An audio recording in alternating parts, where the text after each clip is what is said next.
I think that whether in the West or in the Middle East, what's going on is that every media in its own place is being very biased to its people, and that's creating too many stereotypes, and it's making it harder to break them.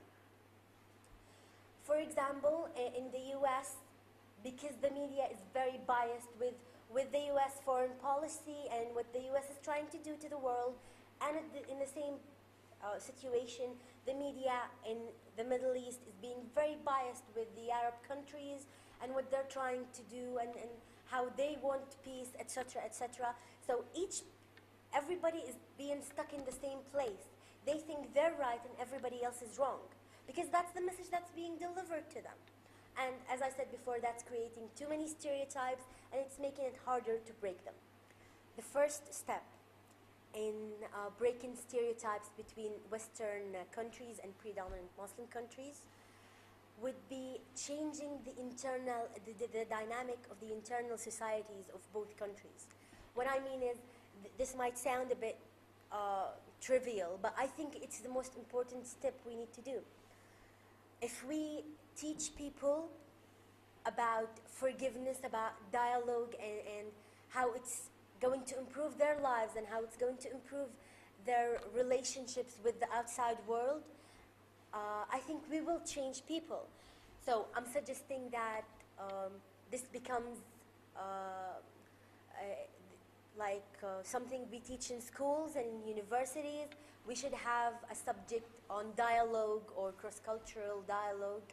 If predominant Muslim countries and Western countries solve their own conflicts on the inside by, as I said earlier, spreading a culture of forgiveness and a culture that praises dialogue and understanding the other, that would help greatly in resolving the conflict on the outside world or between those countries.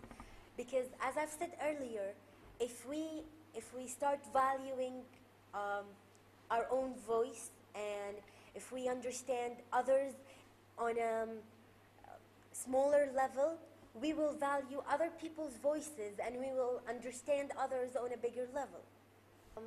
I think we should do trainings and activities on a very wide level through countries, between countries. That would help people understand each other more. By that I mean something resembling the Challenge Day, which is sort of a training that allows you to learn more about people who were complete strangers to you.